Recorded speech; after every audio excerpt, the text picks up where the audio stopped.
Hi, I'm Steve, and you are watching Gear Stuff and Things. Today on the channel, we are going to talk about why your tone sucks and why your guitar tone choice might be ruining your mix, or choices we make in general with tone could potentially be damaging the mix, could be even ruining your band. So let's talk about how bad your tone is. Stick around. If you like gear, stuff, and things, and you're enjoying the channel, go ahead and hit that subscribe button. Make sure you hit the bell notification so that YouTube lets you know every time a new video goes up. And of course, if you like the video, smash that like button. Alright, so really what I'm trying to get at here with this, and I'm not really here to dog anyone's guitar tone, sometimes when we are creating something or a mix, or we have an idea of a project we want to do musically, we craft a tone with our amp and pedals, or your something, plug-in or whatever it is, and we get to a point where we're just so stoked on that guitar tone that we feel like it has to be a necessity to the project we're working on. The whole thing is going to be based around it.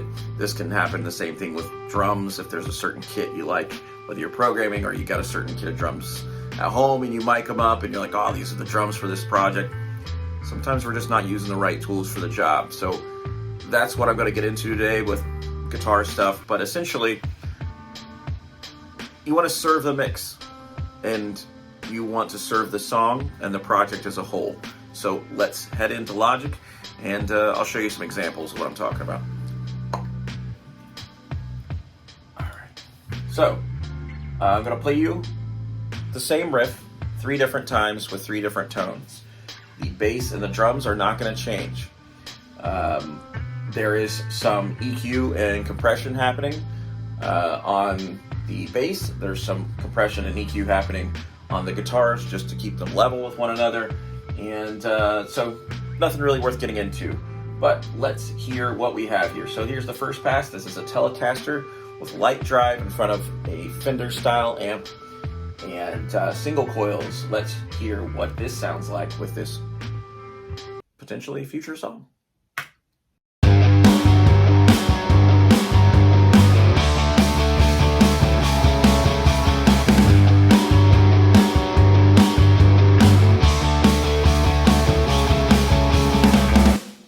Alright, so we got kind of an STP vibe going here. And as you can hear, the light drive stuff kind of works pretty well with what we got going on.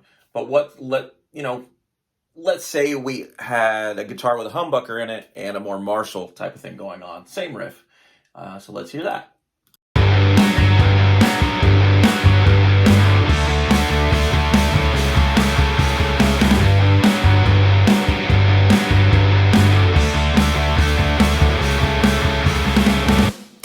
All right, so the first thing I notice, there's definitely more body to the guitar. The humbucker definitely has that character. Thicker distortion. We're filling a different area of the frequency spectrum. However, like I mentioned at the beginning of the video here, the bass and the drums don't change. So with the cleaner tone here at the beginning with the single coil, the bass and the drums have a bit more presence. They're a bit more in the mix without me doing anything. And let's check out this other option I've got here. So this is using a high gain amp, a 5150, same riff.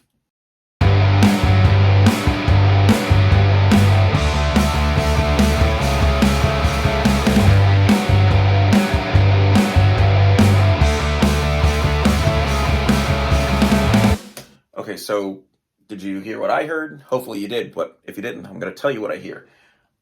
That guitar tone is significantly thinner than the previous two. And you would think with the single coils, that wouldn't sound thinner than this. But it does. We're losing something there. There's a character about a high gain situation that does not work for music of this kind. And kind of getting to my point, right? We're serving the song, not serving ourselves. I have a compromise. And this kind of goes into some stuff I've covered in another video where I talked about mixing guitars and some things that I do. But I'm going to employ a combination of these things. And that's not uncommon. But how I'm going to apply them maybe not the normal thing you see done. So we're going to take our left side, and I'm not hard panning here, almost hard panning, just kind of slightly out there. I like a little bit of room in my corners. Give it some headroom. And on the right side, like I said, left side, light drive, right side, that Marshall-y tone that we had going, and up the center, I'm going to bring in the 5150. So let's check out this right here.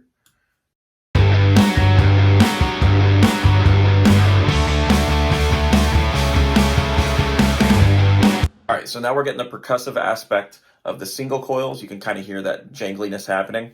That's got a character, and it's sitting really well over there. We have our Marshall sounding guitar in the right side. It's got its own character, and it's kind of a little bit more oomph to it. It's sitting well. It's giving us plenty of room for the space where the drums and the bass should live. Now, let's start bringing in the 5150. In the center, I have it just a tiny bit. It's at 2 to the right, just slightly off the center. We're going to bring that in, and you're going to hear how that high gain tone that was serving us not at all is going to start really serving this part just to make it bigger. So it doesn't take a lot to make a big change. So let's check it out.